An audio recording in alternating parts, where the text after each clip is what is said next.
হচ্ছে এখানে? হ্যাঁ, কি খেলা হচ্ছে?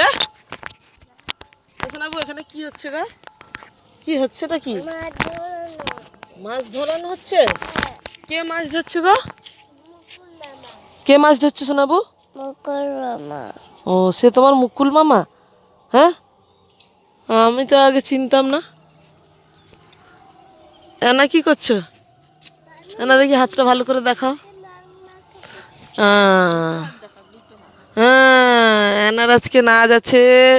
এনা সকাল সকাল মেহেন্দি করেছে।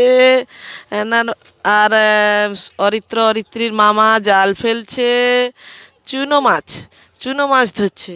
কটিমা, কটিমা, এখন বাজে সকাল 6:30। অরিত্রী আর মোমে আপনাদের সবাইকে স্বাগত জানাই। মামার বাড়ি থেকে ভিডিওটা করছি। কটিমা, কটিমা, বালতিটা নিয়ে আসো, মাছটা দেখাই। এই যে দেখি বালতির মধ্যে চুনো মাছ। ফার্স্টেই ধরেছে 1 2 3 4 5 6 7 8 9 10। ব্যাস, মাত্র 10 চুনো মাছ। এই যে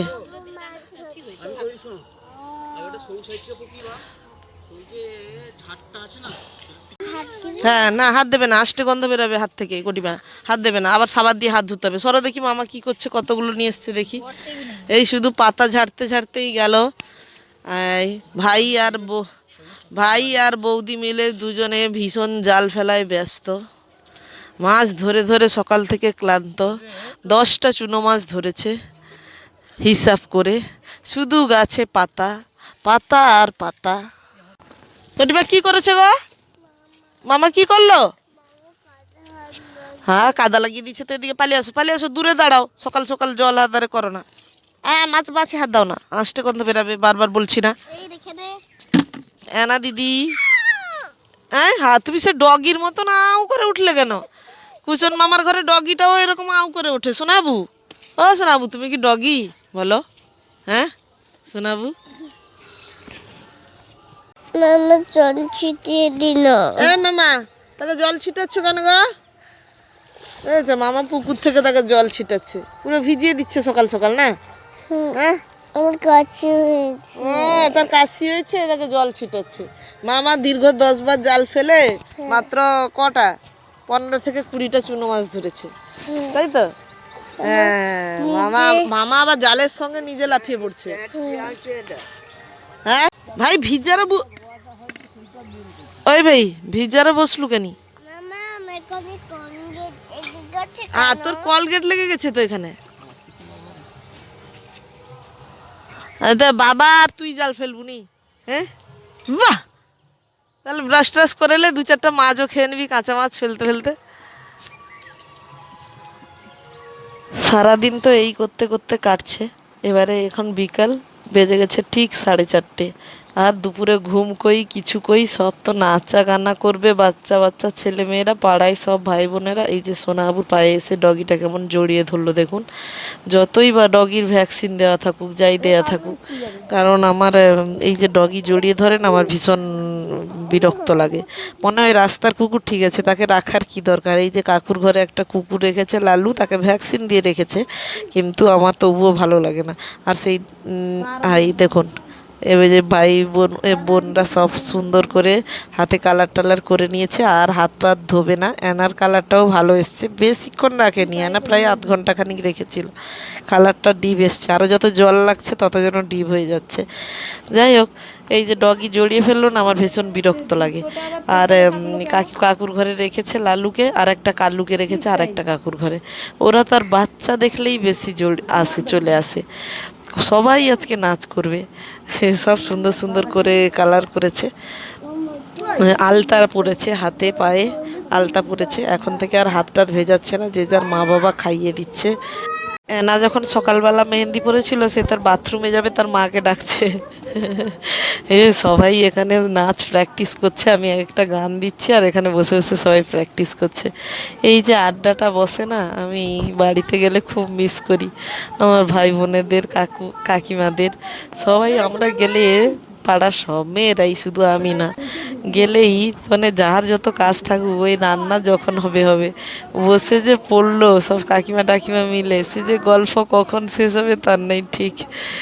এই না চুড়ি টুড়ি পরেও চলে এসছে, সেই ডগিটা জড়িয়ে ধরে না, আমার ভীষণ ভাল লাগে না।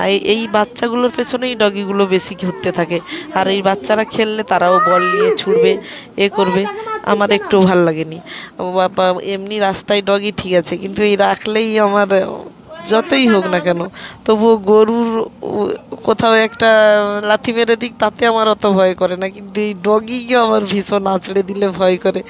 এখানে পাড়ার জামাইবাবুও বসে আছে, কতজন বোন কার জামাইবাবুর কথা বলবো, ওই জন্য পাড়ার জামাইবাবু বসে আছে বললাম। আমি ছুটে আসতে আসতে ডগিটা এসে সোনাবুর পায়ে জড়িয়ে ধরেছে। আমি ভাবলাম এই বুঝি ছাড়াতে গেলে তাকে এমনি আঁচড় দেবে। দৌড়ে আসছিলাম, দৌড়ে আসছিলাম যাতে তার আগেই সোনাবুর আগে আমি পৌঁছে যাই, কিন্তু সোনাবু এক নিমেষে পৌঁছে গেছে। এই যে এখানে শাড়ি পরানো হচ্ছে, এখন বেজে গেছে প্রায় 5:30, আর 6:30 নাগাদ তো অনুষ্ঠান শুরু হবে, তাই বিকাল থেকেই অনেকজনকে শাড়ি পরাবে, তো তাই একে একে পরতে শুরু করে দিয়েছে ওইখানে বাইরে। আর এখানে আর এক দলের বিড়ি বাঁধার কাকিমাদের বিড়ি বাঁধা চলছে এখানে। এখানে একদল বসে আছে, ইয়ে করছে, বিড়ি বাঁধা কাজ করছে, আর সেখানে একদল শাড়ি পরানোর কাজ করছে। আর আমি এখান থেকে ওখানে একবার হতে থাকছি, কারণ সোনাবাবুর যেদিকে ছুটছে আমি সেদিকে ছুটছি। এই ডগি থেকে না আমার বড্ড জ্বালা হয়েছে। সকালে ভিডিও করতে পারছিলাম না ঠাকুরের কাছে, এই যে বিকালে এসে দেখুন ঠাকুরের কাছে ভিডিও করেছি। আমি ভালোই ভিডিও করেছিলাম প্রথম দিন এসে, আর এই দেখুন কীরকম বৃষ্টিতে ঠাকুরের মধ্যেখানি প্যান্ডেলে কীরকম জল পড়েছে। একটু খোলা খোলা প্যান্ডেল করেছিল ডিজাইন করে, ভেতরটা পুরো কাদা চিপচিপে হয়ে গেছে। আর এই নারায়ণ ঠাকুরের আমি আগেই ভিডিও বানিয়েছিলাম, সেটা তার কোনো মানে আমার ভুলবশত ডিলিট হয়ে গেছে সেদিনের ভিডিওটা, কেন জানি না। তাই আজকে এসে অল্প একটু ভিডিও করলাম। সেদিন ভালো করে করেছিলাম, কিন্তু দুর্ভাগ্যবশত দেখাতে পারলাম না। আমার মানে নারায়ণ ঠাকুর আমার উপর মনে হয় রাগ করেছে। আমার সব দিক থেকেই এই দিনগুলোতে বিপত্তি আসছে, কেন জানি না। আমার রাগ করেছে ঠাকুর। আর এই যে পুরো কাদা ছিপছিপের জন্য আর কাছাকাছিও যেতে পারছি না, ভালো করে এই দূর থেকেই নমস্কার করে নিচ্ছি। এই যে বলতে বলতে আমার অ্যানা সব যে মেয়েদেরকে অনুষ্ঠান শুরু হয়ে গেছে, তার উপরে কারেন্ট নেই, শুধু মানে যেগুলো যে হয় না ওই যে জেনারেটর চালিয়ে, ওইটার মাধ্যমে আলো এই জন্য হালকা একটু কম আছে, এই অনুষ্ঠান চলছে।